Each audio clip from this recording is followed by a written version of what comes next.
Bueno, buenas tardes, les damos la bienvenida, les doy la bienvenida a este nuevo curso del Centro Ciencia y Pensamiento. Estamos muy contentos, realmente muy contentos por la convocatoria que tuvo esta iniciativa. Es un formato relativamente nuevo que estamos ensayando acá con los chicos, eh, que nos tiene muy entusiasmados, digamos, en el sentido de poder tener actividades de más larga duración, que puedan profundizar un poco más en los temas. Eh, Así que bueno, por muchas razones, eh, estamos muy contentos de abrir esta actividad, que va a durar 5 semanas a partir de hoy, inclusive hoy. Eh, bueno, estoy acá simplemente para eso, decir que cuánto me alegra esta apertura, para invitarlas a entrar a la página del Centro Ciencia y Pensamiento, que ahora la voy a copiar para ver las demás actividades que brindamos, de las que pueden participar, y para presentar a los docentes de este curso, eh, que tan interesantemente armaron para este centro. Alejandro Gutiérrez y Hernán Calomino son licenciados en Filosofía de nuestra universidad, de la Universidad Nacional de San Martín, y son los directores de la revista Simploqué, una revista de filosofía, que tiene además una parte, una filial, una rama de género. Alejandro es becario doctoral del CONICET, con lugar de trabajo en la UBA, es investigador, y tanto Hernán como Alejandro son investigadores del Centro de Ciencia y Pensamiento. Alejandro es docente de la Cátedra de Historia y Filosofía Antigua y de Griego II, aquí en la USAM, y es profesor de italiano, traductor de italiano. Bueno, tiene un trabajo bastante profuso con traducción y dictado de clases de italiano, y también con traducción de griego. Hernán Calomino se dedica además a la filosofía contemporánea, a la fenomenología, eh, con un interés particular en la filosofía práctica, en la cultura, y participa de algunos proyectos de investigación específicos sobre filosofía contemporánea. También traduce o forma parte de traducciones del italiano, y publicó artículos y publicaciones del italiano en temas de filosofía. Nuevamente, solo decir que nos entusiasma mucho esta iniciativa y que bueno, esperemos compartirla y sacarle todo el jugo en estas 5 semanas. Perdón que Bueno, los interrumpa antes que arranque. No sé si hiciste mención a sí. Hernán Borisonica, un emprendimiento que los tiene como básicamente factotum a ambos lados del océano, que es una revista, no sé si la Ah, mencionaste, porque justo la mencionaste. Perdón. Entonces yo le ratifico la mención a la revista que está en un momento además muy interesante de pasaje, de tránsito hacia otra cosa. Pero bueno, ya se enterarán por los medios de comunicación. Gracias. Bueno, hola, ¿cómo están? Antes que nada, quiero agradecerle a Hernán, a Julieta, a Mario, también a Aurea, a Micaela, a todo el equipo de Ciencia y Pensamiento y de Lectura Mundi por este espacio, por la posibilidad de presentar este seminario, que bueno, que vamos a estar compartiendo durante poquito más de un mes. Y también quiero agradecerles a todos y a todas por estar aquí presentes. La verdad que es una gran convocatoria y nada, agradecido por el interés que puede haber que hay en la temática, ¿no? Efectivamente.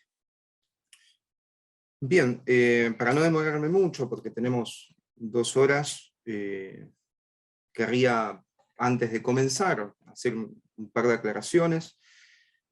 Bueno, como ya sabrán, el seminario dura unas 5 clases, ¿sí? Donde vamos a abordar algunos conceptos fundamentales de Simmel, de Freud, de Husserl y finalmente de Marcuse, y en la última clase vamos a hacer un balance de esos conceptos fundamentales, relacionándolo con la digitalización del mundo, con las redes sociales, ¿sí?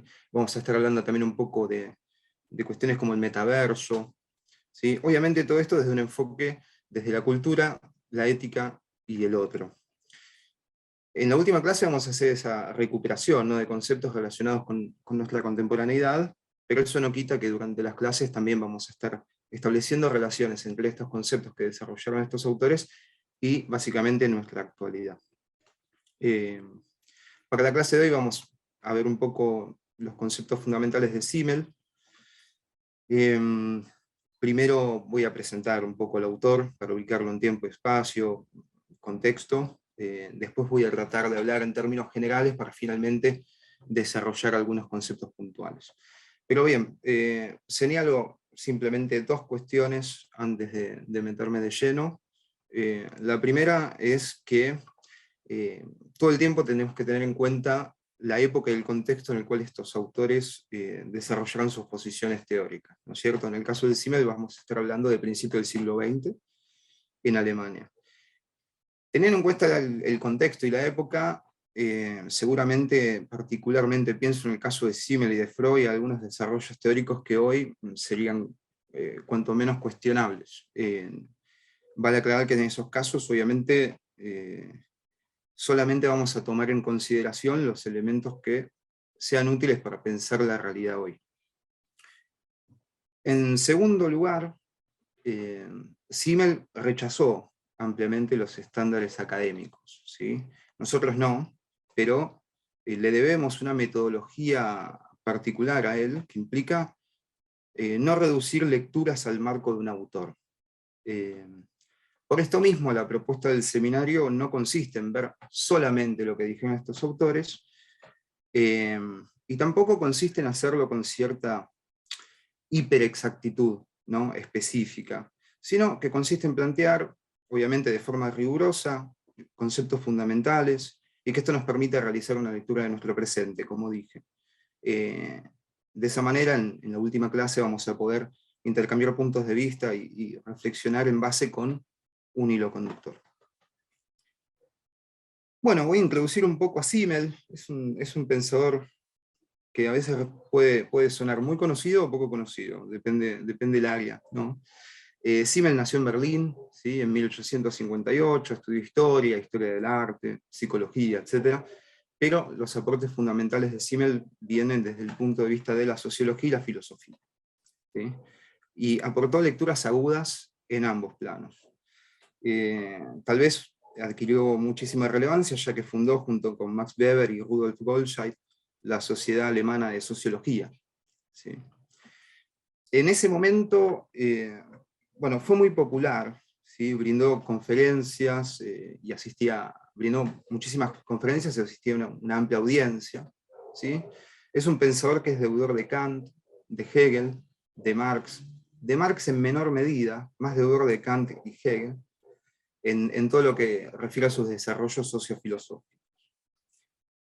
Teniendo en cuenta este esquema y esa deuda con estos pensadores, que vamos a ir recuperando, y obviamente de forma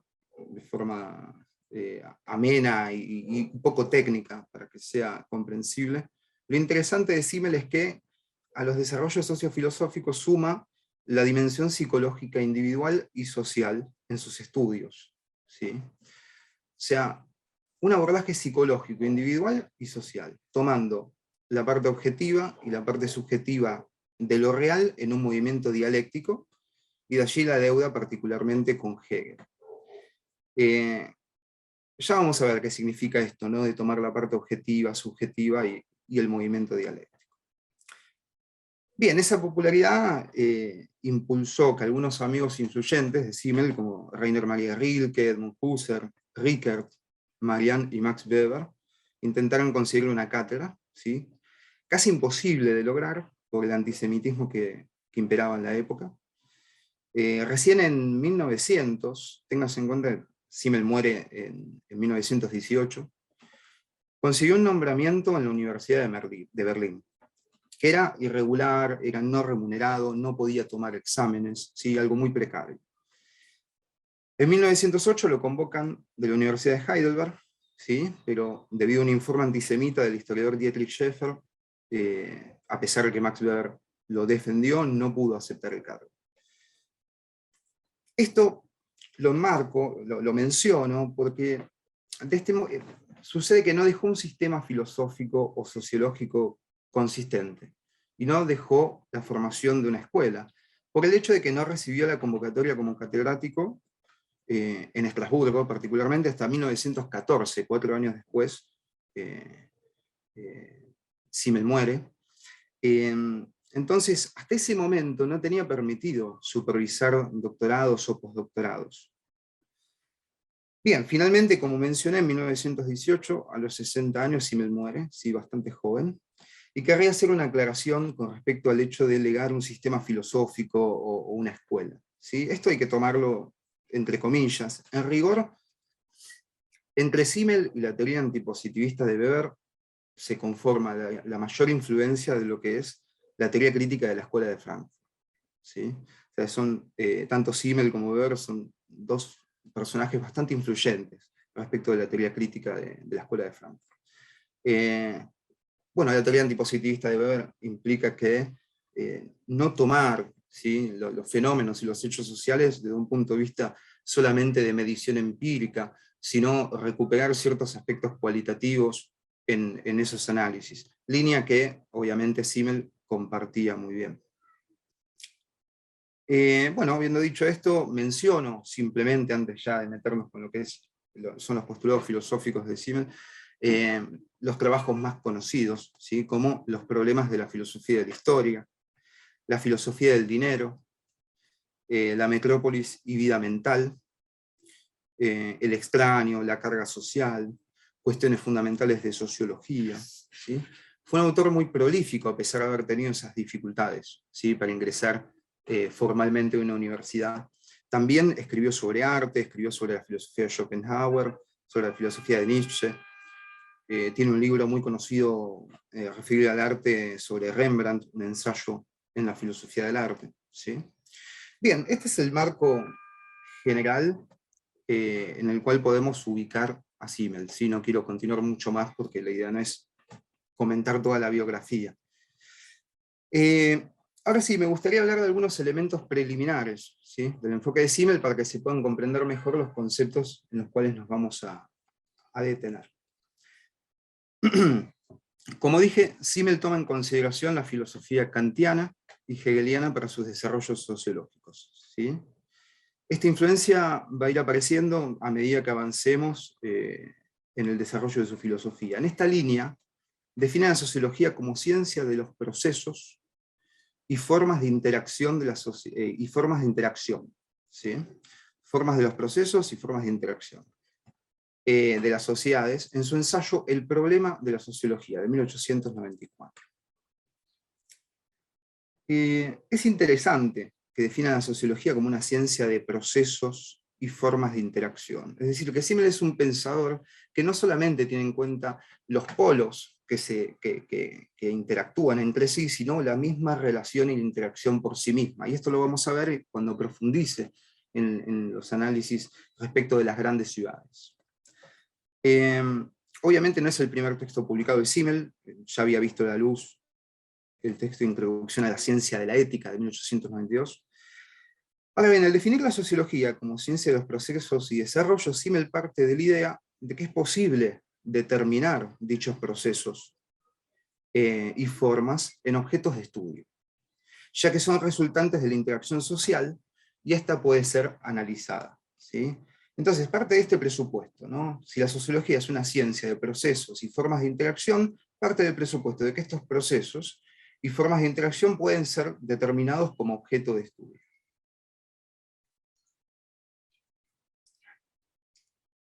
Y como consecuencia, la interacción social puede ser analizada en ese marco. En el año 1900 aparece La filosofía del dinero, ¿sí? Es una obra extraordinaria, de grandísimo alcance, que postula el monetarismo como una nueva forma de condicionamiento social. Puesto que la importancia del dinero, la importancia que se le da al dinero, lo ha convertido en sí mismo en un fin, y el dinero paulatinamente deja de ser un medio, y se convierte en un fin en sí mismo, ¿sí? Este fenómeno implicará que el dinero se posiciona como elemento modificatorio de las relaciones e interacciones al interno de una sociedad, con influencia en el espectro político, social e individual.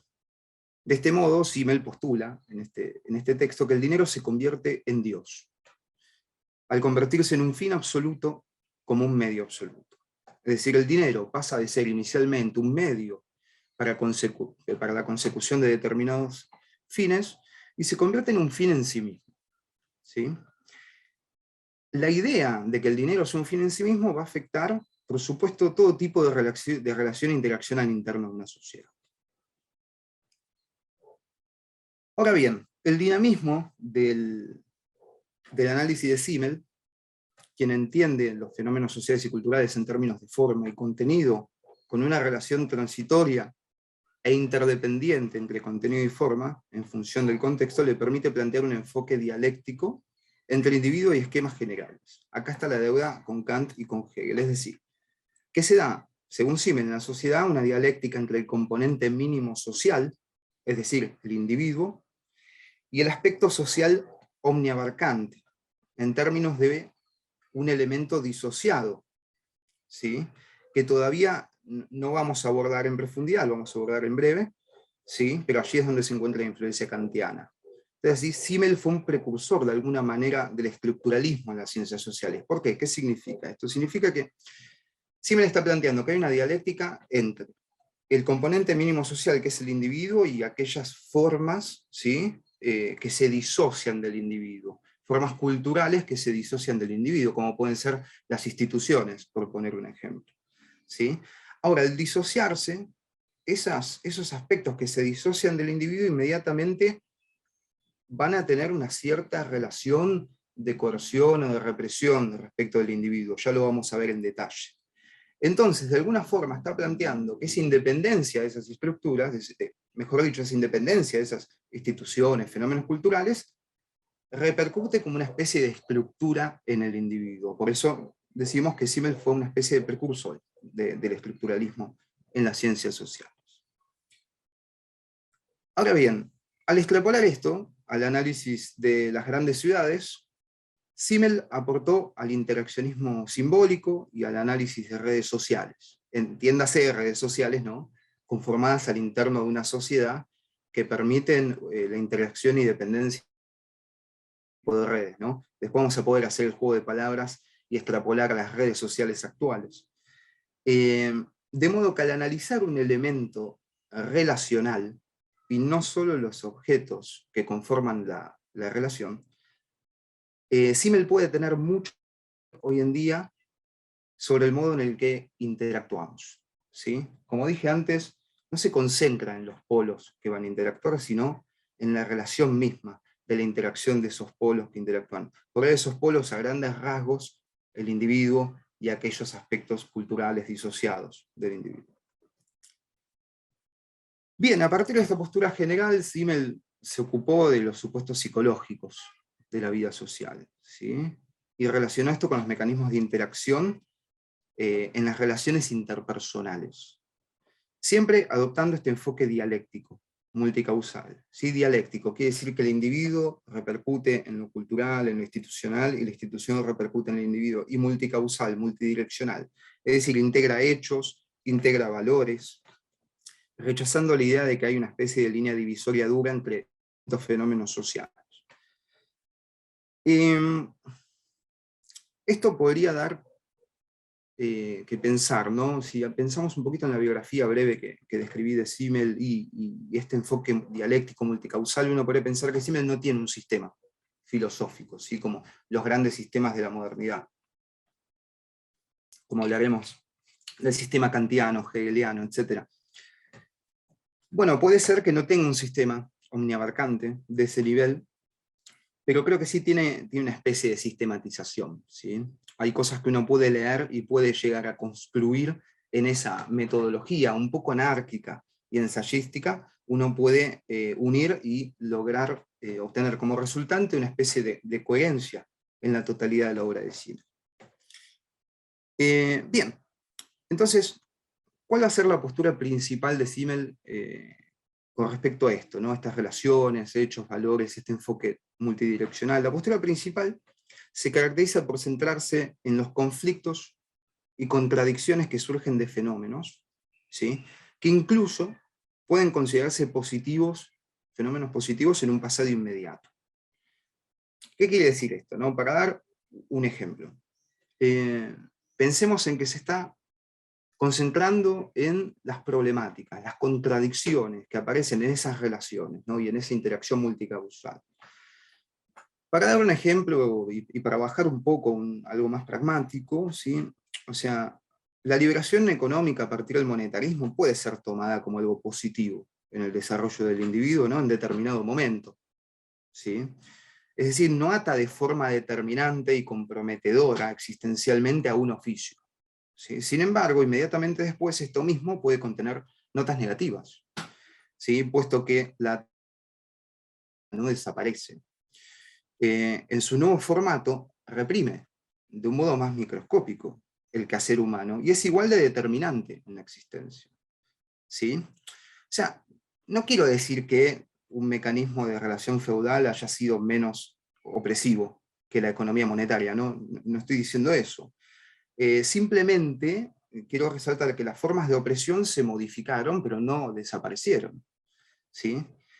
Un ejemplo concreto, Foucault menciona en un texto titulado La verdad y las formas jurídicas, ¿sí? De 1973, en unas conferencias que dio en Brasil, que la aparición de las cajas de ahorro, por ejemplo, puede ser un fenómeno positivo para el trabajador, para el obrero. Sin embargo, Foucault hace todo un análisis en ese texto diciendo que es una forma también de drenar la economía de los individuos en pos del funcionamiento del capital. Es decir, de atarlos a determinada lógica económica y financiera. Con lo cual, Simmel va a estar en este vértice, ¿no? Es decir, aquellas cosas que por ahí a simple vista no parecen problemáticas y en realidad lo son. Aquellas cosas que tal vez las consideramos positivas, como un beneficio, pero que esconden ciertas cuestiones que pueden seguir siendo opresivas, ¿sí? Se va a concentrar en esos puntos específicos, Simmel. Obviamente en el contexto de una Alemania, de un Berlín, ¿no? De 1920, más o menos. Bien, entonces, como dije, el enfoque sociológico planteado por Simmel refiere a las relaciones, las interacciones, con lo cual su postura fue definida, o suele ser definida, como un relacionismo metodológico. ¿Sí? Un relacionismo metodológico. Bajo un principio que todo interactúa con todo lo demás, puntualizó en los conflictos surgidos de dichas interacciones, como acabo de mencionar, los dualismos que emergen y las contradicciones propias del escenario social. Entonces, bajo el enfoque del relacionismo metodológico, Simmel no prestó demasiada atención a lo que podríamos llamar conciencia individual, sino, como dije, más que nada el factor psicológico del individuo. La conciencia individual, sin embargo, es tomada por Simmel como una conciencia creativa, que tiene cierta injerencia en la sociedad, es decir, es capaz de transformar estructuras sociales. ¿Sí? Pero la crítica de la estructura social se centra en señalar que estas estructuras sociales y culturales se independizan del individuo y cobran vida propia, ¿sí? O sea que más allá de que el individuo pueda tener, desde esta conciencia individual planteada por Simmel, cierta injerencia en contra de estas estructuras, esto a Simmel no lo ocupó demasiado, sino que se concentró en señalar precisamente los aspectos negativos de esa estructura que se impone sobre el individuo bajo las determinaciones de los aspectos psicológicos. Es acá donde se muestran las contradicciones más agudas en las grandes ciudades y en un sistema que está en pleno desarrollo y explosión productiva en el momento en el cual Simmel escribe, ¿no es cierto? Como bien señala, acá voy a citar un breve parrafito, ¿sí? La última razón de las contradicciones internas de esta configuración se puede formular de la siguiente manera. Entre el individuo, con sus situaciones y sus necesidades por un lado, y todas las entidades supra o infraindividuales, y las disposiciones internas o externas que la estructura colectiva trae consigo, por otro lado. No existe una relación constante basada en un principio, sino una relación variable y aleatoria. Esta aleatoriedad no es una coincidencia, por así decirlo, sino la expresión lógica de la inconmensurabilidad, ¿sí? Entre estas situaciones, específicamente individuales que aquí se cuestionan, con todo lo que requieren, y las instituciones y ambientes que gobiernan nos sirven a la vida común. Entonces, ahí es la cita textual, ¿no es cierto? ¿Qué está diciendo Simmel acá? Que La última razón de las contradicciones internas, ¿no?, de la configuración social que está analizando, es la siguiente, es la relación entre lo que habíamos mencionado, ese individuo, ¿sí?, con sus situaciones, necesidades, ¿sí?, con todas instancias o entidades supra o infraindividuales, y por el otro lado, la estructura colectiva, ¿no?, esa estructura colectiva, que no mantiene una relación constante con el individuo, y no está basado en un principio, es variable, es aleatorio, es decir, es dialéctico, ¿sí? Bien. En el marco de la investigación que toma la dualidad, esta subjetivo-objetiva, y sus interacciones, esta dualidad subjetivo-objetiva, ¿no?, el individuo y las instituciones, la cultura. Uno de los ensayos más notables de Simmel es La Metrópolis y la vida mental, que es de 1903. En La Metrópolis y la vida mental, o sea, no fue particularmente bien recibido este texto, durante la vida de Simmel al menos. Durante la década de 1920 el ensayo influyó en el pensamiento de Robert Parr, algunos sociólogos estadounidenses, de la Universidad de Chicago, que después obviamente se conocieron bajo el nombre un poco infame de la Escuela de Chicago. Ganó una circulación más amplia en la década de 1950, el texto, cuando se tradujo al inglés, ¿sí?, se publicó como una parte de una colección editada por Krupp Wolf, que se titula La sociología de Herb Simmel.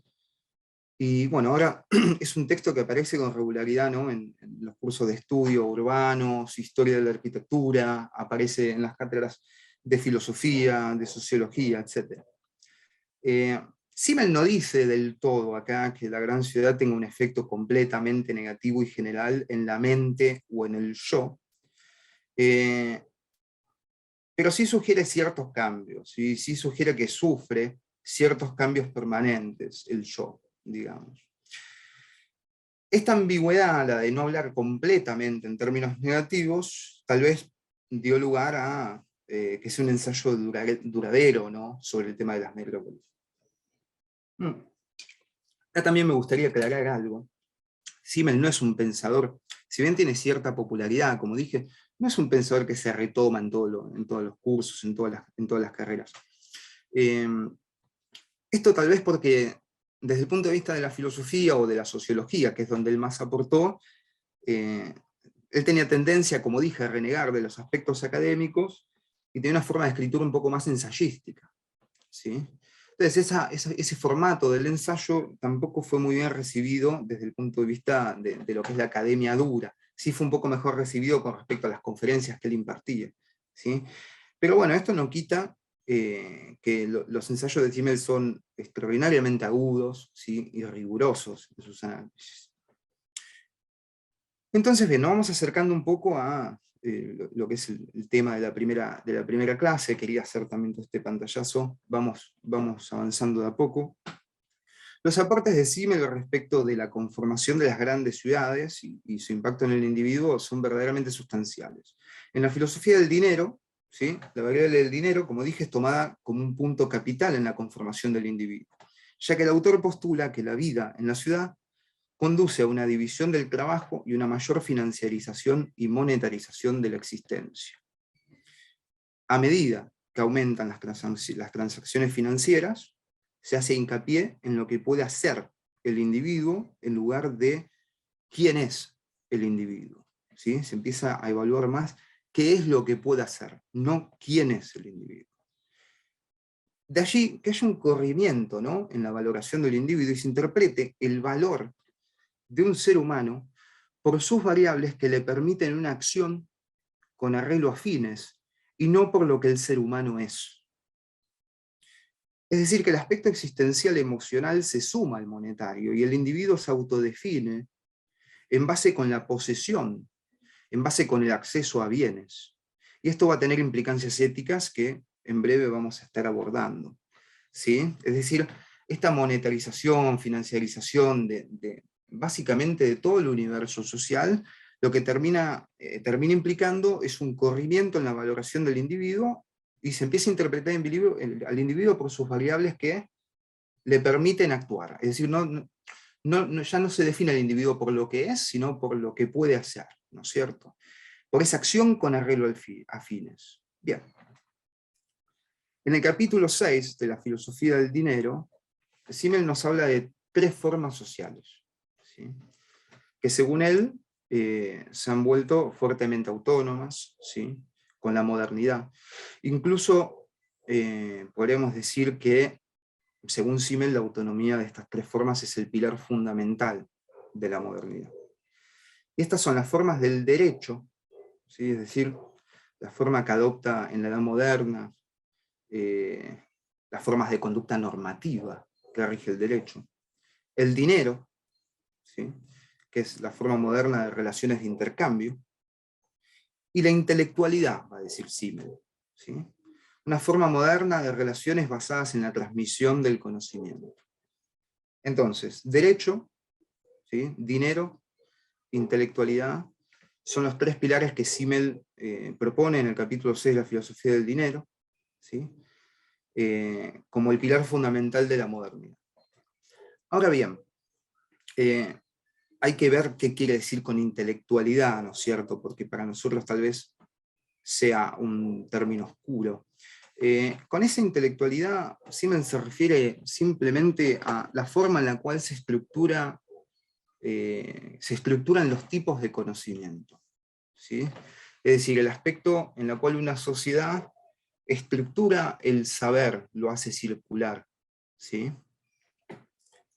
Y Simmel nos va a decir que estas 3 formas van a empoderar al individuo, ¿sí? Tanto el derecho como el dinero, como la intelectualidad, como él lo llama, van a empoderar al individuo. Piensen en lo que mencioné antes. Formas que en principio son positivas, que generan una independencia y un rango mayor de...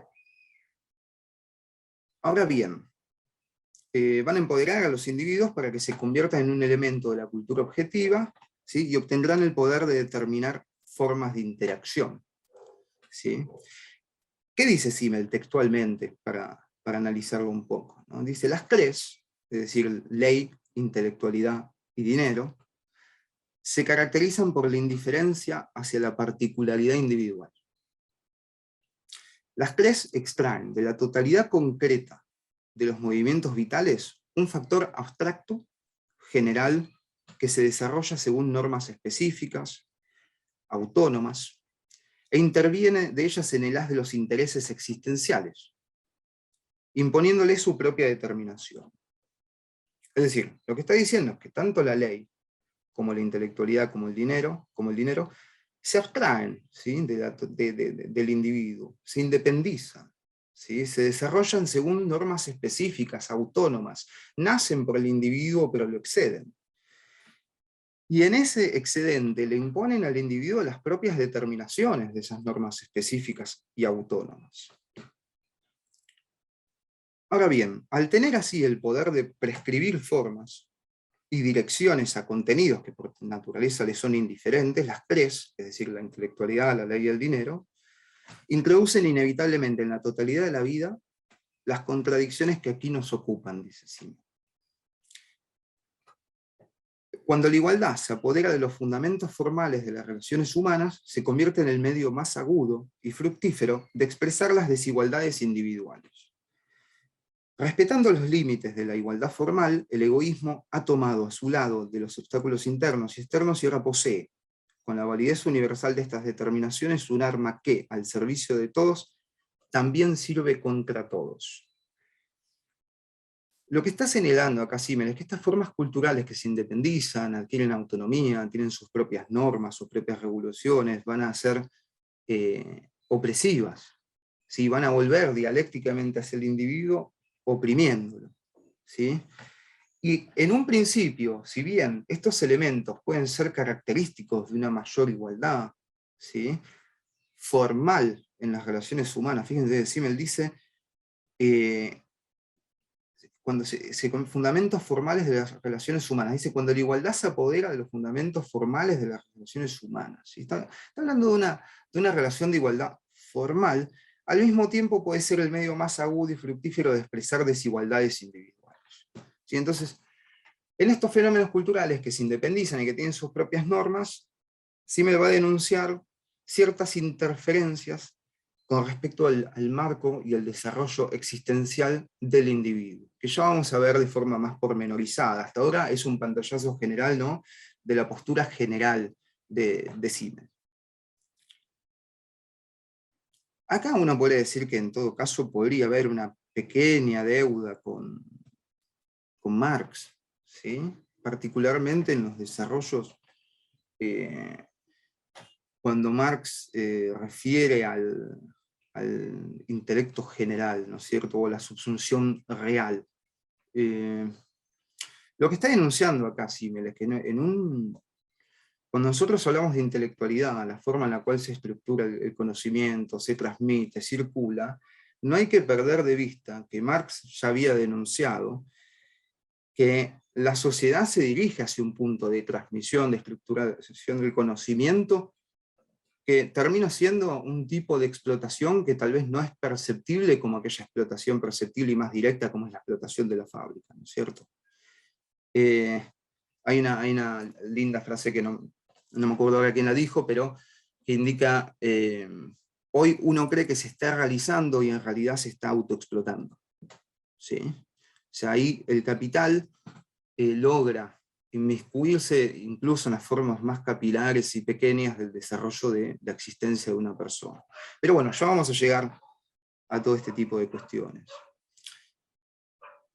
Para volver un poco al planteo de Simmel, ¿sí? Es importante tener en cuenta, de vuelta en términos generales, que el valor de un producto para Simmel se basa solamente en la apreciación subjetiva, ¿sí? Para Simmel no hay cuestiones económicas intervinientes de relaciones de oferta y demanda en el valor de un producto, ¿sí? Va a ser una apreciación puramente subjetiva. En lo personal considero que en este punto Simmel se adelanta muchísimo, porque si bien hoy podemos hablar de ciertas relaciones de la oferta y demanda, ciertamente hay muchísimos productos donde básicamente el cálculo del precio es lo que está dispuesto a pagar el consumidor, y no la verdadera ley de oferta y demanda, digamos. O sea que en este caso siempre considero que Simmel se adelantó bastante con este postulado. Esto quiere decir que en una sociedad desarrollada el intercambio, ¿sí?, tiene componentes de ser un hecho social. Y para facilitar las transacciones se necesita el dinero. Volvemos a la época de Simmel, ¿no es cierto? Se necesita el dinero. Ahora bien, el valor que otorgamos a las cosas se encuentra mediado por el dinero. Y como consecuencia, la valoración y las cosas chocan. Es decir, las interacciones a la base social implican la mediación monetaria. Esta mediación implica que el mundo de las cosas y el mundo de los valores se entretejan de forma tal que se corrompen mutuamente, ¿sí? Estamos hablando de un mundo de la pura objetividad de la cosa, ¿sí? Estamos hablando de un mundo de los valores, ¿sí? Y lo que tiene el dinero tiene la capacidad de mediar allí. Obviamente no es lo mismo valores en términos éticos que valores en términos económicos, pero Simmel va a decir que ahí va a haber una influencia fuerte. Por eso se corrompen mutuamente. ¿Y esto por qué? Porque la consolidación de la economía monetaria implica que el dinero se constituye como un símbolo, ¿sí?, y como la causa de una comparativa o relativización de todas las cosas y de una externalización. Es decir, el dinero se constituye como un símbolo, como la causa de la comparación, ¿sí?, de todas las cosas entre sí, de la relativización entre todas las cosas. Es algo externo, es algo medible, es algo objetivable, ¿sí? Como Simmel va a decir, como todo se puede cambiar por todo, porque recibe una medida de valor idéntica, se produce un ajuste, una nivelación, ¿no es cierto? Una nivelación al mismo tiempo, es decir, se produce un ajuste, una nivelación en simultáneo, por decirlo de otra forma, que ya no genera diferencias cualitativas, ¿sí? Es por esto que el individuo queda prisionero de una óptica que evalúa todo en cantidad y determina nuestra existencia en dicho marco. Es decir, el dinero, a mediar toda forma de relación entre cosas, lo que hace es nivelar cada una de esas cosas, uniformar el valor e impide que aparezcan diferencias de tipo cualitativo. Solamente diferencias de tipo cuantitativo son las que emergen. Obviamente esto va a tener un origen levemente diferente, que Hernán va a estar comentando en la tercera clase a propósito de Husserl, ¿sí? Que va a tener que ver con también el proceder científico, con la aritmetización del mundo, ¿no es cierto? O sea, tiene un origen anterior a lo que estoy mencionando, pero bueno, Simmel atribuye acá un enfoque desde el dinero y despliega este enfoque. Entonces, es por esto, decía, que el individuo queda prisionero de una óptica que evalúa todo en cantidad y determina nuestra existencia en dicho marco. Ahora, como se pueden imaginar, esto resulta un duro golpe a la posibilidad de una ética concreta y valiosa a nivel social. Y permite una imagen degradada del otro, en tanto otro ser humano, en tanto un otro yo mismo, ¿no es cierto? Efectivamente, si las relaciones suelen estar mediadas por un aspecto cuantificador, si los aspectos cualitativos se van lentamente degradando, si la relación que se establece con el dinero no es tanto de una forma de medio, sino como fin en sí mismo, la posibilidad de una ética que tenga al otro en tanto individuo que es un otro yo, un otro ser humano, se vuelve cada vez menor esa posibilidad. El otro empieza a ser evaluado en términos de medios y no de fin, que ya vamos a llegar inmediatamente. En base con esto, la noción de progreso es demoledora, ¿sí? Porque la noción de progreso es una noción que por definición implica carencia. Es una noción que por definición implica falta. Cuando la carencia se convierte en constituyente básico del día a día, ya que es un fenómeno que se ejerce a partir del modelo productivo vigente, la realización deviene siempre un momento ausente, ¿no? Uno se realiza siempre en un momento futuro. O peor aún, como ya mencioné, esa realización deviene autoexplotación, deviene explotación del otro. ¿Por qué? Porque cuando la realidad se encuentra atravesada de cantidad sin cualidad, bajo una óptica monetaria, donde lo medible, la acumulación, se consolida como reflejo de lo que el ser humano es, entonces las mismas relaciones comienzan a ser pensadas en términos objetivos y en términos cuantificables, con uniformidad de valores. El otro se termina resquebrajando como individuo y se convierte en un objeto. Bien, hasta acá más o menos una idea general del planteo de Simmel, ¿sí? Un enfoque muy por encima, ¿no? de los planteos que refieren a varias de sus obras, ¿sí? No solo a una de ellas. No sé si, no, ahí me fijé el chat por si había alguna consulta, pero bien, hasta ahora un pantallazo general, ¿no es cierto?, de la propuesta de Simmel. Bueno, entonces, teniendo en cuenta este esquema general, ¿sí? Y algunos elementos que fui sumando, ¿no es cierto? O sea, algunos elementos no están de forma explícita en dicho autor, ¿sí? Pero sin embargo creo que pueden incluirse y se pueden deducir de su postura. Como dije al principio, no es tanto el autor por el autor en sí mismo, sino el autor, los conceptos fundamentales, y bueno, ver cómo esto lo podemos extrapolar a nuestra época. Asumo que ya podrán ir imaginando, con lo último que viene comentando, cómo uno lo puede aplicar al momento presente, ¿no es cierto? Más si uno lo empieza a aplicar en cuestiones de redes sociales, digitalización, la virtualización extrema que vino a propósito de la pandemia, el metaverso. Pero bueno, ya nos vamos a ir metiendo con estas cuestiones, ¿sí? Vamos a meternos ahora con unas propuestas un poco más concretas, ¿sí? De Simmel, para avanzar con la idea general del seminario. Entonces, hasta acá, tengan presente el marco general, si hay alguna duda, pónganla por el chat, y lo vamos viendo. De todas maneras, al final vamos a dejar algunos minutos para intercambiar un poco. Pero bueno, en principio,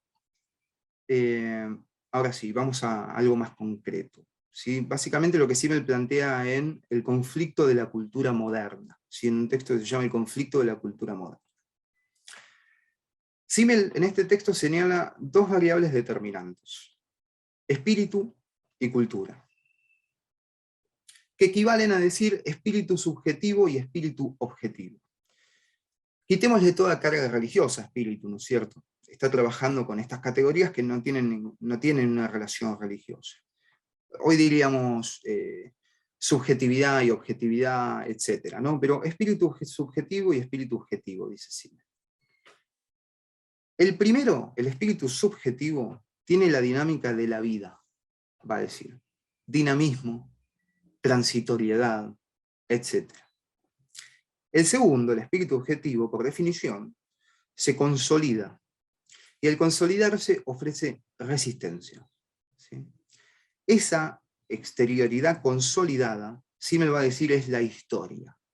¿Sí? Entonces tenemos espíritu subjetivo, que uno puede decir es el individuo, el espíritu objetivo, que uno puede decir es la resultante cultural, que el individuo produce y se institucionaliza, ¿sí? Y este espíritu objetivo se consolida, ofrece resistencia, y esa consolidación es la historia. Y va a decir, cada forma cultural se contrapone a la vida inmediatamente en su nacimiento mismo. ¿Por qué? Dice, por este motivo, por el hecho de que la vida es fluir, lo objetivo se materializa, se objetiviza, ¿sí? Y en esa resistencia que le devuelve al individuo, aliena al ser humano, puesto que lo obliga a accionar y reaccionar en consecuencia. ¿Sí? Los parámetros se establecen, se consolidan, y la vida va a intentar luchar contra eso. ¿Sí?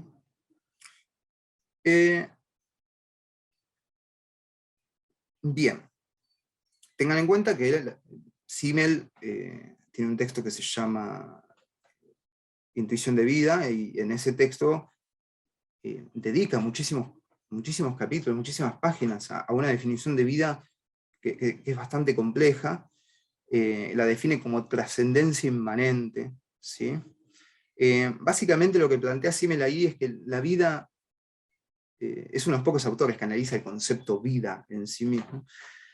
La vida se excede a sí misma. En un movimiento dinámico, transitorio, la vida propone, genera, ¿no? El individuo es creador de formas que se terminan objetivando. Entonces, en ese quehacer cotidiano, que es inmanente, ¿sí? Resultan en estos objetos que lo trascienden al individuo. Y ahí el tiempo va a ser una variable importante. Pero en principio esto define la vida en estos términos, ¿no? En términos de un dinamismo tremendo, donde básicamente en el mismo momento en el cual nace una manifestación cultural que se objetiviza, esa manifestación cultural inmediatamente genera resistencia. Pero al mismo tiempo, la cultura es la manifestación de la vida. Y Simmel dice que es una bella contradicción que implica la tragedia de la cultura. Es decir, acá es donde está la tragedia de la cultura. Es muerte y resurgimiento, resurgimiento y muerte. Es decir, es un ciclo dialéctico, como habíamos dicho, en el cual la vida lucha contra esas formas objetivadas y se produce como resultante la historia de la cultura. ¿Sí? En este planteo, si uno quiere, está Marx, ¿sí? Está, como había mencionado, la subsunción real, está Dilthey con la distinción de la ciencia de la naturaleza y del espíritu, también va a estar Husserl con la dinámica de lo cuantificable en contra de lo sensible, como va a explicar bien Hernán en la tercera clase. Está Freud, que Hernán también va a exponerlo en la segunda clase, en tanto esta tragedia deviene represión por parte de la cultura. También encontramos a Ricoeur, quien plantea la tradición como una imposición histórica, que por ser precisamente tradicional, impone su peso de autoridad. ¿Qué quiere decir con estos ejemplos? No importa si uno conoce a todos estos autores o no, nosotros vamos a ir desarrollando a lo largo del seminario. Lo que quiere decir es que Simmel es un pensador que ha sido muy influenciado y que a pesar de las dificultades que tuvo, ha influenciado muchísimo también. Bien. Ahora, fijémonos qué va a plantear Simmel en este contexto. Dice, en esta línea, cada época puede reenviarse a conceptos primordiales que aunan la existencia, la ética, y ambas en la coordinación del objetivo subjetivo. ¿No? Es decir, va a decir, bueno, siempre hay, en determinadas épocas, siempre hay conceptos primordiales, ¿no? Como si fueran conceptos unificadores, que permiten cierta estructura a partir de determinados ideales. Sin embargo, Simmel diagnostica su época, y yo me arriesgo a decir que también la nuestra, como una época ausente de todo ideal. El problema que dice, que señala Simmel, es la especialización de la profesionalización en el individuo, ¿sí? Es decir, la especialización de la profesionalización en el individuo. Especialización que implica estrangular la personalidad individual, ¿no es cierto?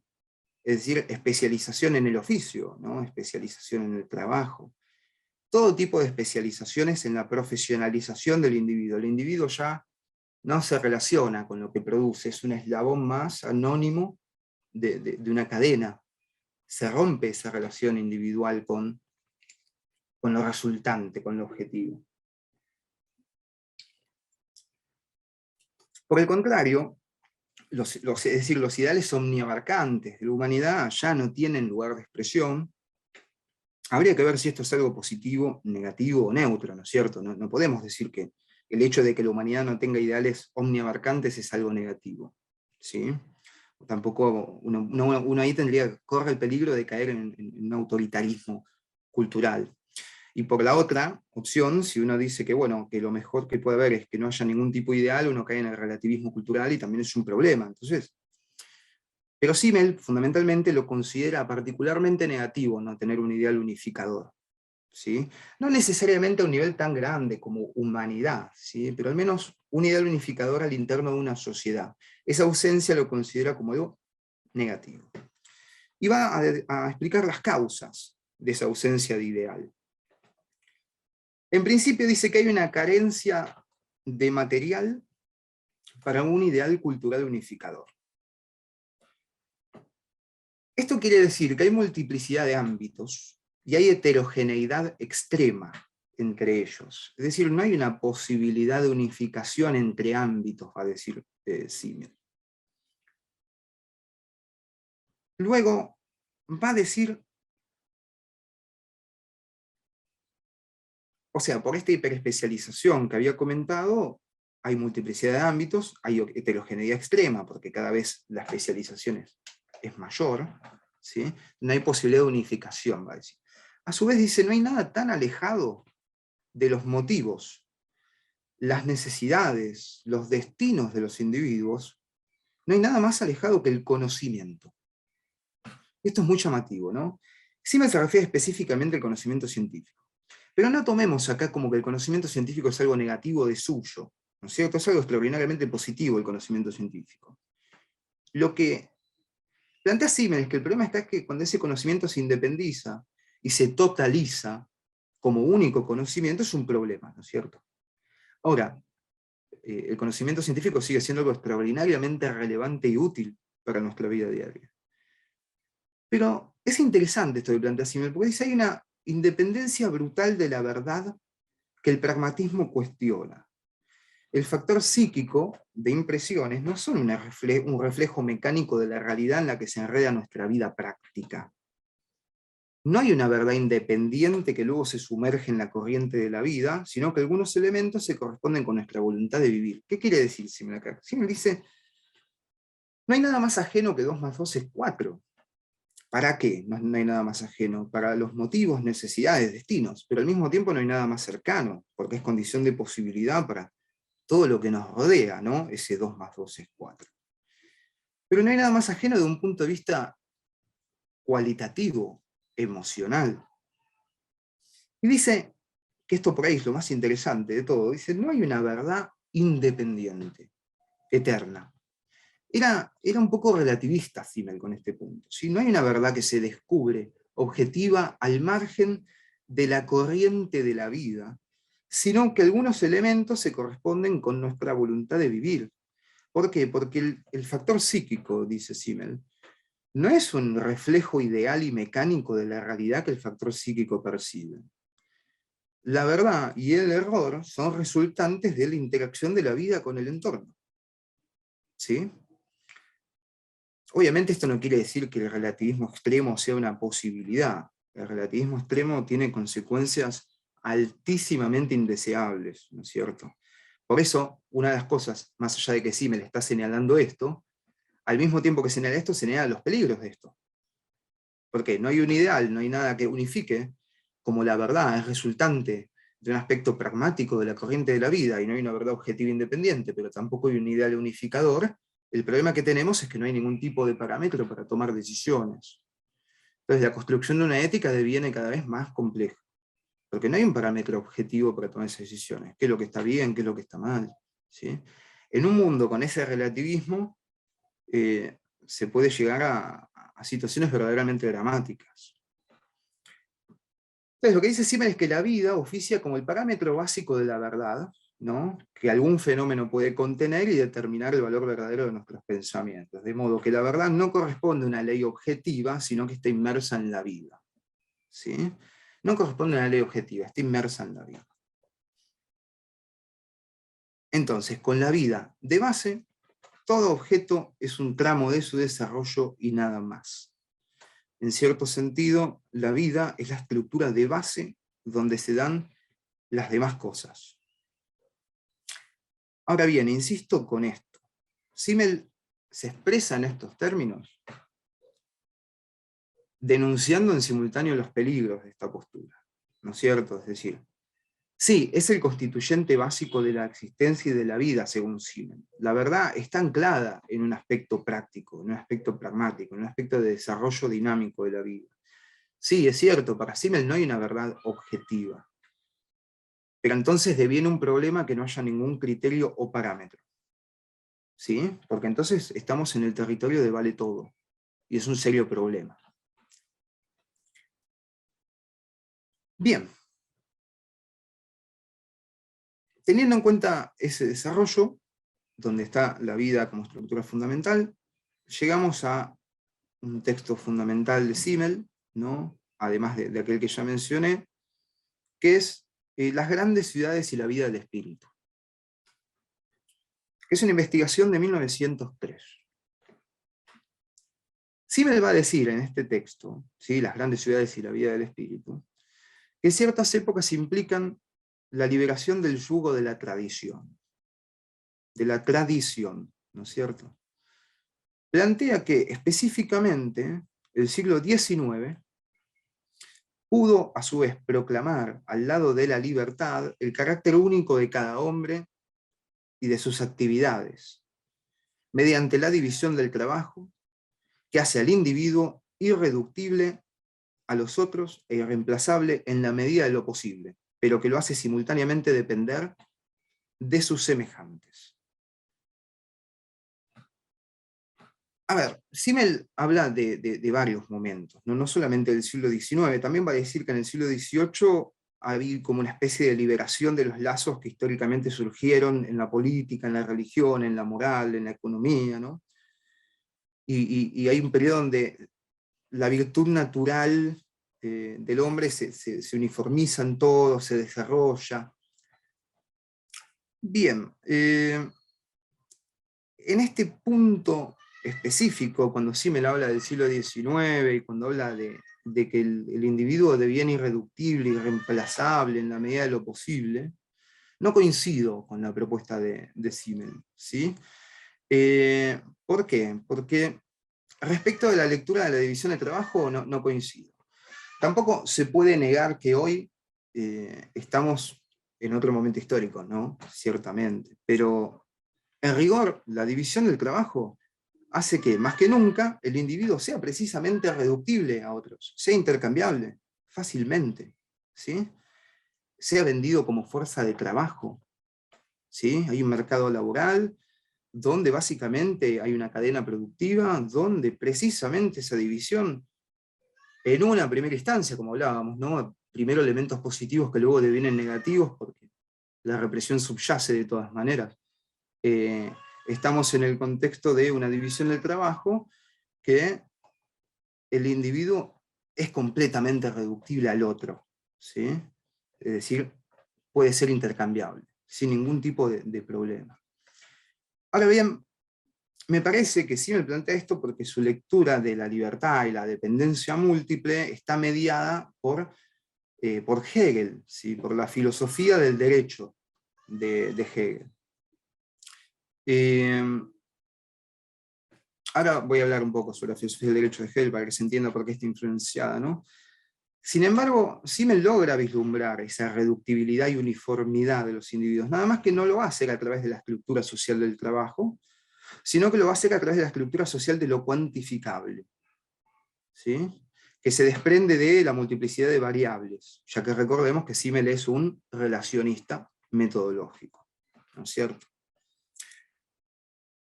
Es decir, no lo enfoca por la división del trabajo, sino por lo cuantificable, que ya inmediatamente nos metemos con este punto. Entonces, en el marco de dicho texto, Simmel pone en primer plano el intento de preservación de la autonomía y originalidad propias de la existencia. ¿Sí? Es decir, va a decir preservación en contra de la historia, el individuo intenta preservarse en contra de la tradición, la civilización, la técnica, ¿sí? Por todo lo que veníamos hablando del texto anterior, ¿no es cierto? La resistencia inmediata en contra de las formas culturales. Entonces, en las grandes ciudades se pone en primer plano esto, la resistencia en contra de la historia, la tradición, la civilización. O sea, se genera una situación defensiva a propósito del entorno y que implica la preservación psíquica del individuo. Y acá es donde viene la pata psicológica que yo decía al comienzo, que Simmel suma en sus análisis sociológicos.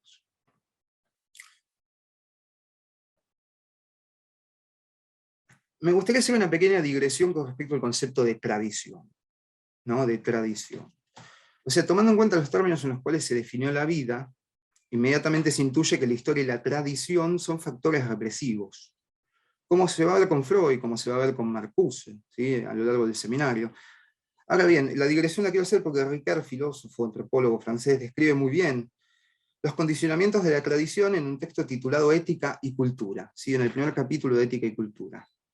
Allí Ricard plantea que toda cultura nos llega como una herencia recibida, ¿sí? Pero la palabra tradición, como una herencia recibida, como una herencia transmitida, ¿sí? Llevada por la tradición, pero la palabra tradición no es neutra, ¿sí? No es algo neutro, es mucho más que simple transmisión, ya que en la tradición aparece la idea de un carácter positivo de esa herencia transmitida. No se limita a describir nuestra dependencia con respecto al pasado. El problema de la tradición generó un debate en torno a la hermenéutica y en torno a la crítica de las ideologías, ¿no? La hermenéutica vio en la tradición una dimensión de la conciencia histórica, ¿sí? Una dimensión del desarrollo de la conciencia histórica. La segunda reconoce la tradición como el lugar de la distorsión, de la alienación, ¿no? Este debate lo menciono ya que resulta relevante, es decir, la crítica de las ideologías precisamente fue influenciada en cierta medida por Simmel, ¿sí? O sea, es la que fue llevada adelante por la Escuela de Frankfurt. Lo que quiere decir es que la posición que entiende la tradición como consolidación de la distorsión y la opresión del individuo ya germina en Simmel, pero desde otro enfoque.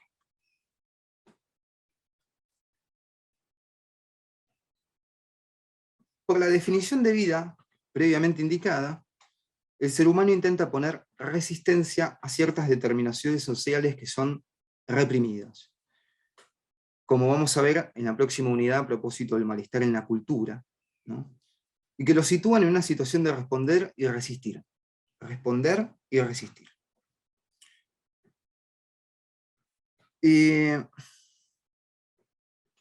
A ver. Esta represión cultural se puede ver, para poner un ejemplo más cercano, no más agradable, esta represión se puede ver figurada en el cine, ¿no? Transmitida en el cine, por ejemplo, en el Club de la Pelea, ¿sí? Donde la agresión suscitada por la represión cultural del consumismo, ¿sí? No sé si todos la han visto, pero estalla en la organización de un evento que permite vaciar, ¿no? la violencia contenida. Esto lo van a ver bien con Freud, con el Maestría en la Cultura. Así que esa organización del evento, que es el Club de la Pelea, permite vaciar esa represión cultural que impone el consumismo. Ahora bien, no es simplemente... primero, digamos, hay que despertar para resistir activamente, ¿no es cierto? Otro ejemplo sería Matrix, donde Neo tiene que elegir entre dos pastillas, ¿no? Una para despertarse y una para seguir dormido. Sí, incluso hay gente en la película que se resiste a ser despertada, por ejemplo, el personaje Cypher, que hace un trato para quedarse en la Matrix, ¿no? Es decir, ¿a qué voy con todo esto? Que esa resistencia no puede ser simplemente una cultura alternativa, es decir, una especie de reformismo alternativo, ¿no? Siguiendo Foucault, si bien donde hay poder hay resistencia, hay que ver el tipo de resistencia. El aspecto pasivo de la resistencia lo único que implica es la continuidad de la represión por otros medios. No implica ninguna otra cosa, es decir, la represión continúa por otros medios, ¿no es cierto? Ahora bien, perdón que me fui un poco lateralmente, ¿sí? Ahora vuelvo un poco al trabajo de Simmel, que es el trabajo de 1903, ¿no? El de las grandes ciudades. Simmel lo escribe en un Berlín que crecía exponencialmente, ¿sí? Y su hipótesis es que, tensionado por un ritmo vertiginoso imposible de esquivar, el urbanita, dice, el ciudadano de la gran urbe, comienza a configurar un tipo de personalidad moderno, capitalista, indiferente, el término clave es la indiferencia, y reservado. Un tipo de personalidad caracterizado por la intensificación de los estímulos nerviosos, para decir Simmel. De lo que se trata es del encuentro violento entre la realidad interior, es decir, del espíritu subjetivo, y la exterior, el espíritu objetivo. Entonces, a partir del siglo XIX se da un proceso de división del trabajo basado en la funcionalidad y especificación que hace que el ser humano se diferencie del resto de los individuos que componen la sociedad. Esto genera una relación de interdependencia múltiple al interior de lo que se ha denominado sociedad civil. Hegel, como dije antes, en la filosofía del derecho, plantea los peligros de la sociedad civil, ¿no? Es una sociedad de interdependencia múltiple, ¿no? Donde hay una relación de todos y entre todos por ese sistema de interdependencia que propone la lógica productiva, pero también plantea los peligros en la filosofía del derecho, ¿no? Plantea que si no hay un límite, que él el límite lo traza en la Bildung, en la formación, ¿no? El individuo tiene que ser consciente de que está inmerso en una sociedad. El mismo individuo tiene que ser consciente de que está inmerso con otros, que hay otros. Entonces, hay un margen de acción que tiene un límite, no puede ser ilimitado mi margen de acción. Los peligros de este tipo de sociedad, como la plantea en la filosofía del derecho, es la ausencia de límites y que esa acción sea completamente ilimitada. Porque eso va a generar un problema con respecto a la organización social. Bien, entonces en este marco Simmel se pregunta cómo la individualidad se acomoda a la brutal vida social de las grandes metrópolis. Simmel destaca que en este tipo de sociedades hay ciertas características individuales. La intensificación del estímulo nervioso, ¿sí? Es decir, un rápido e ininterrumpido intercambio de expresiones internas, externas, ¿no? El estímulo de la impresión momentánea y aquella que la precedió. O sea, el problema es el ritmo de estas impresiones, que en la ciudad tiene un menor grado de conciencia por su flujo permanente. ¿Qué está diciendo acá Simmel? Acá está diciendo que recibimos estímulos todo el tiempo, de forma inagotable, ¿no? De todo tipo, muy variados. Ese ritmo es vertiginoso, y al ser un ritmo vertiginoso, la conciencia puede detenerse menos en cada una de esas afecciones. Es decir, hay una conciencia muy superficial sobre ese flujo constante. Simmel plantea que este incesante fluir de estímulos, el ser humano desarrolla como consecuencia una especie de cinturón protector, ¿no? Es decir, se siente atacado por esto y desarrolla una especie de cinturón protector que lo defiende contra corrientes y discrepancias de su medio, que amenazan con desubicarlo, con desestabilizarlo, ¿no? Ahora bien, podríamos tratar de venir más para acá, no sé, pongo la figura de la neurosis, ¿no? Que es muy discutible y es muy polémica la figura de la neurosis, pero la estoy poniendo simplemente como ejemplo ilustrativo. La neurosis, podríamos decir, bueno, esa imagen de la neurosis es propia de las grandes ciudades. Se puede interpretar como la exacerbación del flujo de impresiones, ¿no? Que en el individuo se descontrola y que en un vano intento busca controlar. Es decir, la figura del neurótico intenta evaluar cada una de las posibilidades que un estímulo le provoca, cada una de las posibilidades en busca de control, y ese control no aparece nunca. Luego, con respecto al punto que Simmel dice que se defiende contra discrepancias de su medio, que amenazan con desubicarlo, bueno, uno hoy en términos actuales podría hablar de los fenómenos de disonancia cognitiva, del efecto Dunning-Kruger, ¿sí? Es decir, la disonancia cognitiva implica que una persona puede estar delante de una prueba empírica que refuta las creencias que tiene, y sin embargo, esa refutación, lejos de hacerlo cambiar de posición, reafirma sus propias creencias. Eso se conoce como disonancia cognitiva, por ejemplo. Digo, muchos análisis de Simmel podrían extrapolarse y le podríamos poner términos más actuales. Ahora bien, este cinturón protector implica un alto grado de racionalización anulando lo emocional, ¿sí? Implica un alto grado de racionalización de todo aspecto de la vida, que intenta anular la emocionalidad, y esto va a tener consecuencias para las consideraciones respecto del privilegio de la dimensión futura, de la acción con arreglo a fines. Asimismo implica consecuencias éticas, puesto que el otro resulta objetivado en esta sociedad de interdependencia múltiple y es reducido a mero medio. Disminuye la empatía por el otro. Debería ser un otro yo mismo y en realidad es un medio para en la relación múltiple que el sistema impone. Entonces, decía que anulaba en parte el aspecto emocional. Es con esta capacidad protectora que se reacciona ante los estímulos de la ciudad. Y el objetivo es preservar la vida subjetiva ante el avasallamiento de la vida urbana, ¿sí?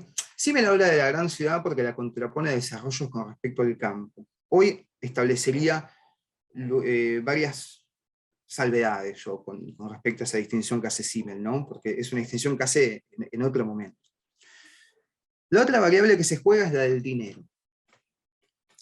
La economía monetaria, en conjunción con el predominio de lo racional, será un fenómeno explosivo para el individuo, ¿no es cierto? Ambos elementos implican una actitud casual con los objetos y casual con el trato con el otro, con los otros, con las otras. Se borra el aspecto cualitativo y las relaciones con los objetos y las personas resultan plenamente superficiales, cuantitativas, ¿sí? Es decir, ni las cosas pueden ser definidas solamente en términos pecuniarios, económicos, ni los individuos en términos lógicos. Es decir, la individualidad excede todo tipo de cuantificación. Sin embargo, lo que se impone es este aspecto cuantitativo, superficial. Y es que el dinero reduce todo a valor de cambio, anulando la cualidad e individualidad. La relación deja de ser emocional y la razón equipara al otro con un elemento indiferente, cuantificable, numérico.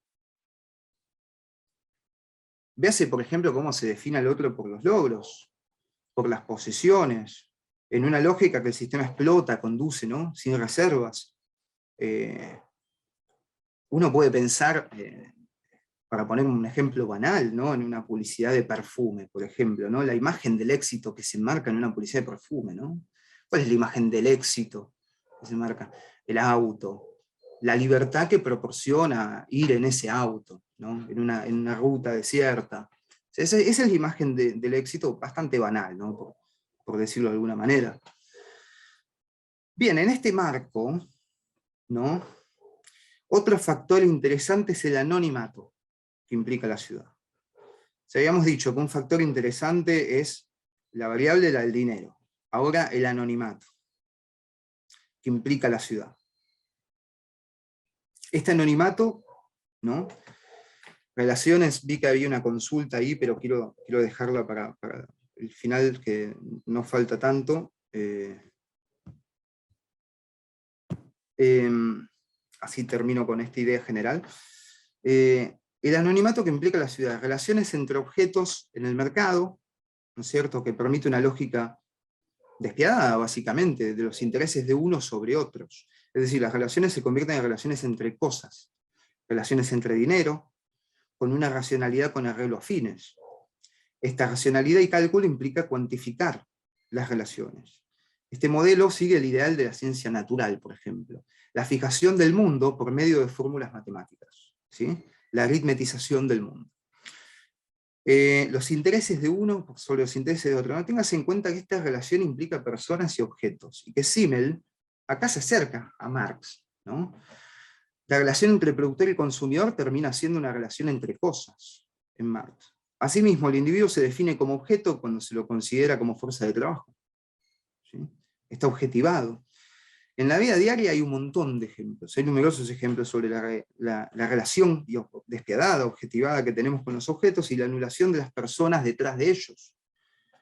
A ver, todos sabemos que en el mundo hay fábricas, prisiones, ¿sí? Hay niveles de explotación extremos, ¿sí?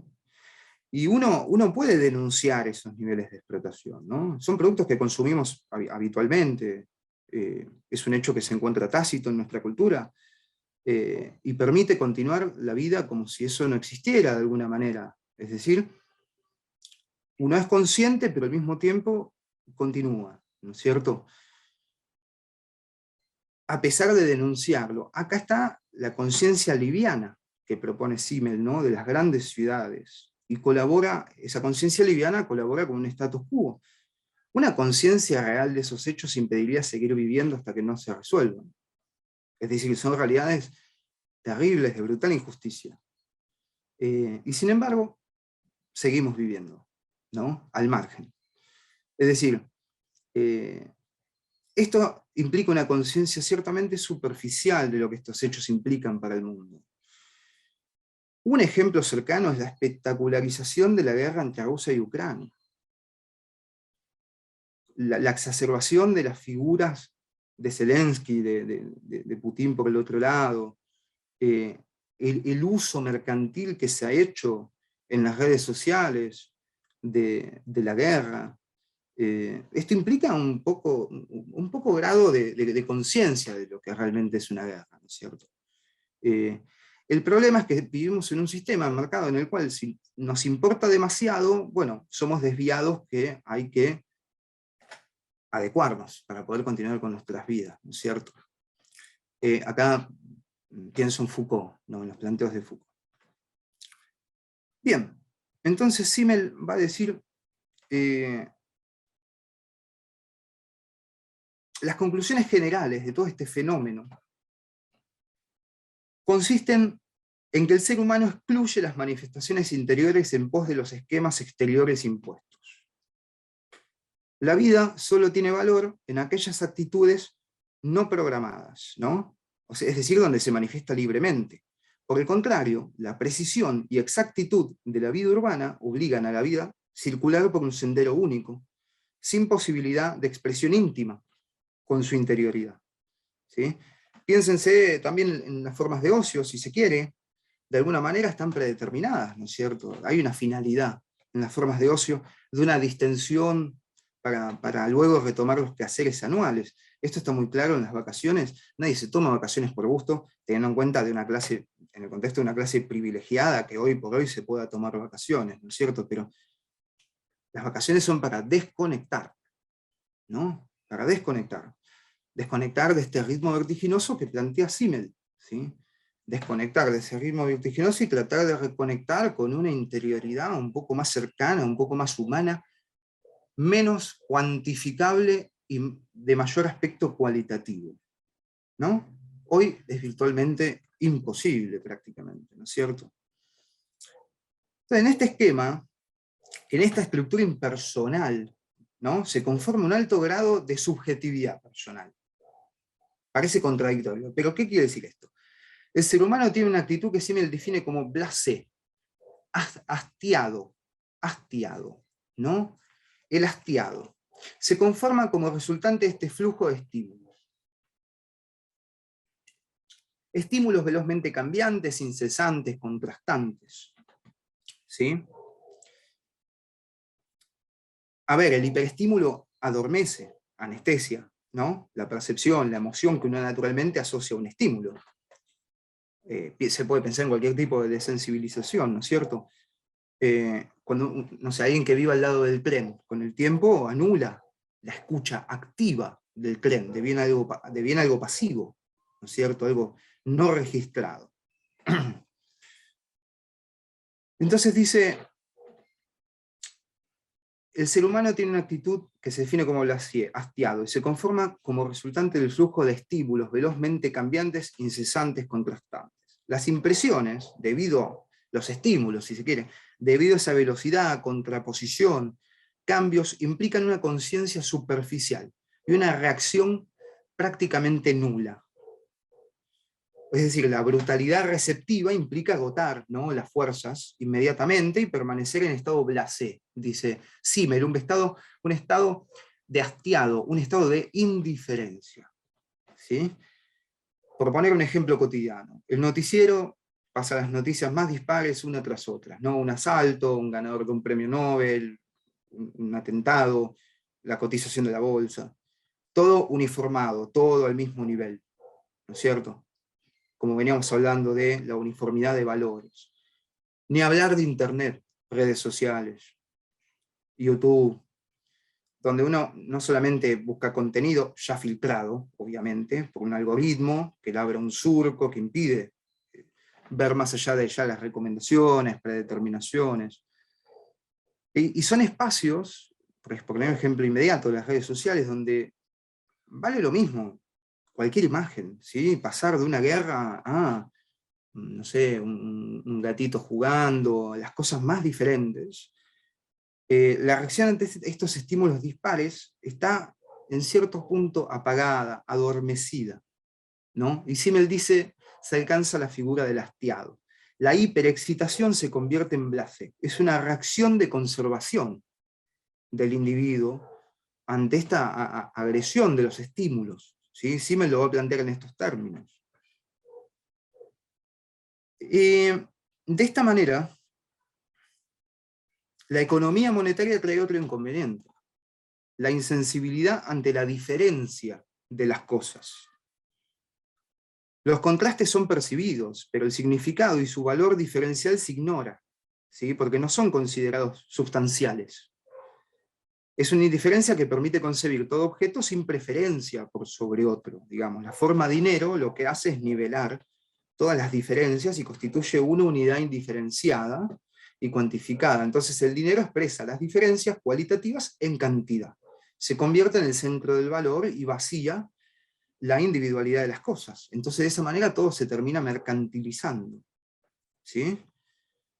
Cuando vemos Husserl vamos a ver que la cuantificación indiferenciada, donde cada parte vale lo mismo, por ser matematizada, es la constitución básica de la matematización de la realidad y el proceder científico, ¿no? Fíjense, ¿no? Para poner un ejemplo cercano con esta mercantilización, recordemos El Principito, cuando alguien habla de una casa, y los adultos inmediatamente preguntan, antes que nada, ¿cuánto cuesta esa casa? ¿Sí? O para dar un ejemplo más extremo, existe la expresión todos tienen un precio. O sea, el ser humano es en algún punto medible, desde el punto de vista material, económico. ¿Sí? Bien. Llegado a este punto, sí me va a decir que esta actitud de indiferencia, ¿no?, conlleva lo que se denomina reserva. La reserva consiste en que para el citadino, el que vive en las grandes ciudades, según Simmel, la demanda psíquica de las relaciones interpersonales resulta extrema, es decir, no puede responder positivamente ante toda persona, ante toda y cada una de las personas. Positivamente en tanto que reconocimiento completo del otro, ¿no?, a partir de lo cual se mantiene una relación mínima con el otro. Esta reserva implica que pueden pasar años y sin embargo no conocemos al vecino del piso de arriba, ¿no?, en el caso de vivir en un edificio. Tampoco nos interesa demasiado conocerlo. implica falta de empatía, esa reserva, implica desconfianza con el otro, implica frialdad, va a decir Simmel. Este rechazo de reconocimiento del otro en toda su plenitud a causa de esta dinámica social que Simmel plantea en La Gran Ciudad, conlleva una relación no solo fría, sino de desconfianza, incluso de rechazo. Rechazo como un mecanismo de defensa. Rechazo que puede convertirse en odio, va a decir Simmel. ¿Sí? A ver, las implicancias de estas líneas de una realidad digitalizada son extremas, porque no solo respecto de la economía mercantil. Bill Gates hablaba de un capitalismo sin fricciones hace 20, 30 años, sino también que tiene consecuencias para la objetivación y la irrealidad del otro. El otro ya ni siquiera es una cosa que tengo enfrente, o sea, es unas pocas líneas en una computadora que permiten idealizar y exacerbar cosas puntuales, ¿no? Y en esa exacerbación de cosas puntuales yo defino al otro, ¿no? Alguien publica algo en una red social y eso define al otro, yo exacerbo lo que eso significa realmente. La vida entera de un ser humano, en pocas palabras, puede ser definida por un posteo, ¿sí? Los internautas se van a hacer cargo de reafirmar esa definición. ¿Sí? A ver, lo que uno recibe día a día no es meramente inofensivo, ¿no es cierto? O sea, uno ve un meme con la imagen de una persona, ¿no es cierto? Puede ser gracioso, pero no es inofensivo. No es inofensivo y no es gratuito.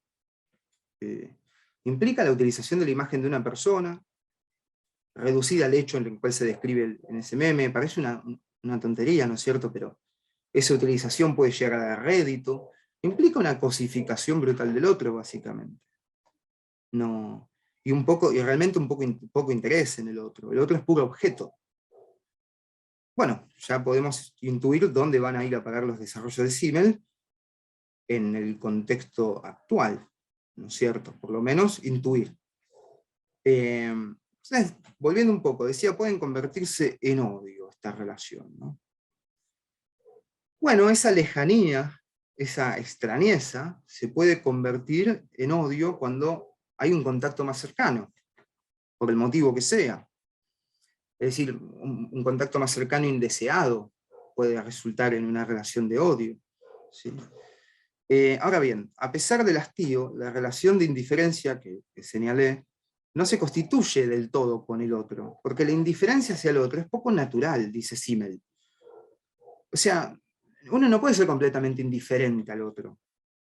Tiene que establecer algún tipo de relación, y como la relación no puede ser completamente de una relación con un verdadero otro, termina cayendo en una relación de indiferencia, de hastío y en todo caso de molestia con el otro, ¿no es cierto?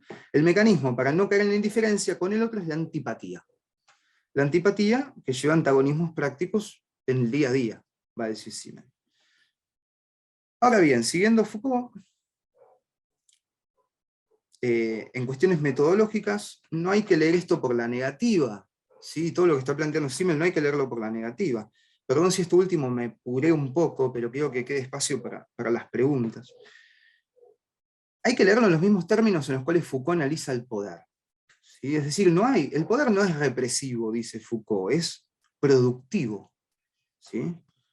Y por ello mismo se siente represivo. O sea, estos fenómenos que describe Simmel no son pura represión, pura negatividad. Son fenómenos que producen formas y subjetividades nuevas. Es productivo esto. Lejos de ser una forma de disociar, ¿sí? Son fenómenos que son una forma de socialización. Puede no gustarnos, pero es una forma de socialización. Pero lo que dice Simmel es que la vida urbana transformó la lucha con la naturaleza, ¿sí? Por la supervivencia, la transformó en la lucha entre seres humanos por la ganancia. Y el espíritu objetivo avasalla al espíritu subjetivo. De este modo, el individuo se convierte en mero engranaje, con imposibilidad de progreso espiritual y personal. Entiéndase acá, por progreso espiritual y personal, un verdadero desarrollo del propio oficio que verdaderamente implique una extensión de la propia vida, de la propia realización. Estas ambivalencias, que por lo demás son planteadas también por Hegel, conforman lo que definimos sociedad civil. Y es el lugar donde la burguesía alcanza su esplendor, ¿no? Por supuesto, las grandes metrópolis no contienen solamente elementos negativos, sino también positivos. Pero el mayor problema es que con el advenimiento de la digitalización, los elementos negativos comienzan a perder fuerza. Se vuelven menos evidentes, se vuelven más subyacentes, se empiezan a resaltar los positivos, sin importar si los positivos son realmente positivos o no. Pongo un ejemplo, y ya doy por finalizada la charla de hoy. Elementos que podemos considerar como negativos por parte del sistema que pueden ser virtualmente borrados. El consumo, en sí mismo, es ambivalente. Resulta positivo y negativo. Esto por el hecho de que el consumo implica consecuencias para terceros. En tanto estamos asociados, interdependientemente en una comunidad. Cuando un individuo consume, exacerbadamente por tener los recursos para hacerlo, esto tiene consecuencias sociales. O sea, todo bien es privativo, y si alguien lo posee es porque otro no. El problema, en realidad, son las proporciones extremadamente desiguales que propone el sistema. Un ejemplo inmediato es que Joe Louis, que Benetton sean dueños de la Patagonia prácticamente. Que Joe Louis sea multimillonario también. El dinero es un bien privativo, no es un recurso infinito. Entonces, ¿por qué yo digo que lo virtual puede borrar los aspectos negativos y perder conciencia de esos aspectos negativos? Que se siga consumiendo marcas que tienen trabajo esclavo ayuda a sostener ese trabajo esclavo. Ejemplos hay miles. Pero ¿qué pasa? Lo que resulta interesante de todo esto es que el sistema emplea estrategias para anular el aspecto negativo de los fenómenos. Lo digital contribuye a realizar una donación, por ejemplo, en el propio acto de consumo. Se borra la idea de que el consumo es positivo y negativo, tiene una ambivalencia. ¿Por qué? Porque es individual y social, tiene una ambivalencia. Pero lo digital permite donar en el mismo acto, ¿sí? Borra el aspecto negativo del consumo. Por poner un ejemplo, los supermercados tienen una donación intrínseca en la compra, Starbucks dona implícitamente al comprar el café, los chocolates Lindt donan a las cosechas de cacao. Es como si el mensaje fuera, bueno, mientras consumo, estoy haciendo algo bueno. Pero el consumo, por definición, en una sociedad es ambivalente. No puede ser solo positivo, y lo digital está borrando esas cuestiones, ¿sí? Mercado Libre, Amazon, etcétera, propone, por ejemplo, metas a cumplir, como si el consumo fuera un juego, ¿no? Integra lo lúdico al consumo. Internet permite eliminar las fricciones del consumo, como decía Bill Gates hace 30 años. Establece relaciones lejanas entre objetos, y lo digital propone nuevas subjetividades, o antiguas subjetividades llevadas al extremo. En principio, ya voy cerrando, ¿no? Vayamos paso a paso. Por ahora Simmel, los conceptos fundamentales de Simmel, este desarrollo, estas puntas de lectura para pensar, no para que quede todo clarísimo, sino para pensar, para reflexionar. Y a medida que avancemos vamos a abordar todavía más cuestiones de actualidad, ¿no es cierto? Cuestiones que nos rodean hoy en día. Pero bueno, en principio cierro acá la primera exposición, digamos, la primera clase. Muchas gracias.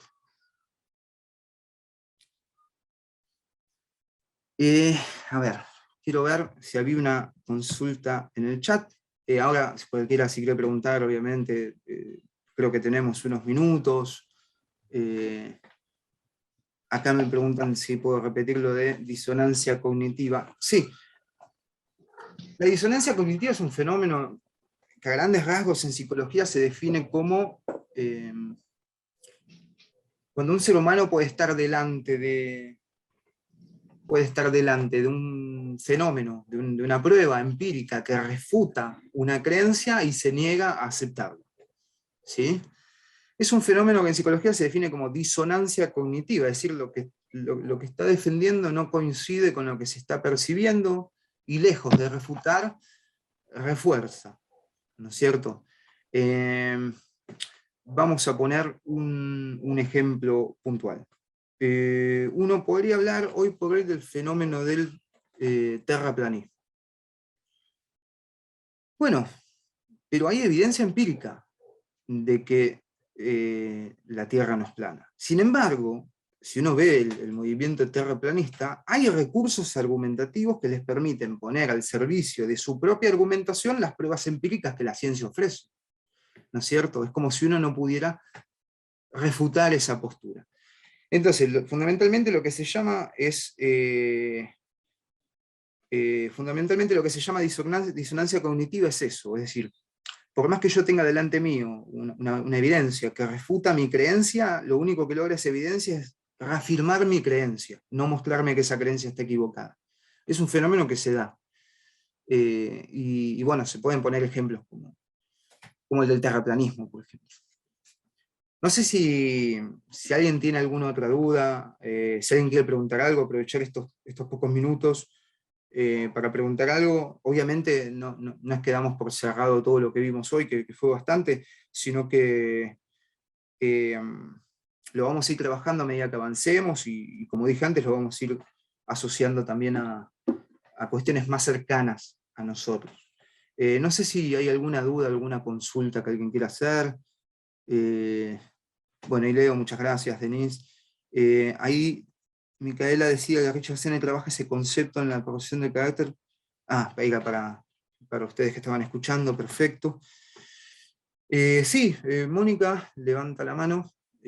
Sí, adelante. Discúlpame, me inicié tarde en la conversación. Sí. De todas maneras la voy a volver a ver, pero vos mencionás bibliografía que tiene que ver con Simmel o Simmel. Sí, sí. Así es. ¿Podrías retomar esa bibliografía? ¿Nombrármela para que la recuerde? Sí, cómo no. O sea, la bibliografía que nombro al comienzo eran textos así al margen de lo de hoy. La bibliografía por ahí para lo de hoy serían dos ensayos puntuales, ¿sí? Que sería La Metrópolis y la vida mental, y luego el conflicto de la cultura moderna.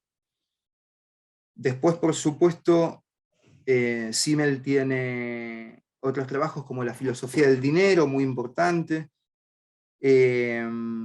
ensayos sobre el extraño, la carga social, sociología de los sentidos, cuestiones fundamentales de sociología. Sí, pero fundamentalmente los dos que mencioné son los que más utilicé para la exposición de hoy, y después, bueno, estos que te estoy mencionando. ¿Sí? No sé si crees que los vuelva a repetir por las dudas, Mónica. Te agradezco. Vos sabés que encuentro relación con otro filósofo, un filósofo coreano, creo, que se llama Chung Han. Sí, lo conozco. Sí. Bueno. ¿Es verdad? ¿No coincidís? Sí, a ver, Han toma muchos desarrollos filosóficos. De hecho, tiene un gran conocimiento de filosofía, de antiguos filósofos, y los repone mucho en sus propias interpretaciones. Con lo cual sí, en algunos de sus escritos puede haber algún tipo de recuperación por parte de él, de Simmel. Podría haberlo. No sé tampoco bien a qué texto te referís, con lo cual no podría dar una respuesta más precisa, pero no me extrañaría que haya, porque Han refiere mucho a Hegel, así que no me extrañaría que haya una referencia a Simmel. Claro, Sí. estoy refiriéndome a un libro que se llama No Cosas. Sí, lo conozco, lo conozco todavía no. Se llama Infocracia. Ok, lo conozco, todavía no tuve la oportunidad de leerlo, pero sí, arriesgo a decir que seguramente haya puntos de contacto, porque como Han toma mucho de Hegel y Simmel también toma mucho de Hegel, seguramente ahí va a haber un cruce. Y bueno, Han hablando de lo que imagino que puede llegar a tratar el libro, asumo que puede tener punto de contacto con lo que hablamos hoy, sí. Muchas gracias. No, por favor. No sé si alguien quiere hacer alguna otra consulta, tiene alguna duda, algún concepto que por ahí no haya quedado claro.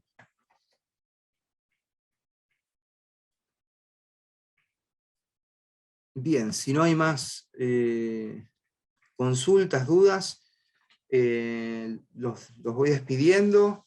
Nos veremos el martes que viene, sigue a la misma hora, y ya Hernán va a estar trabajando Freud también con muchos puntos de reenvío a la clase de hoy. Así que también, si tienen alguna duda o que surja después, por ahí en los primeros minutos del martes que viene, la podemos recuperar esa duda. Así que cualquier cosa, resolvemos esas cuestiones al principio de la próxima clase. Así que les agradezco a todos, a todas por estar, espero que les haya parecido interesante, y bueno, seguimos el martes que viene.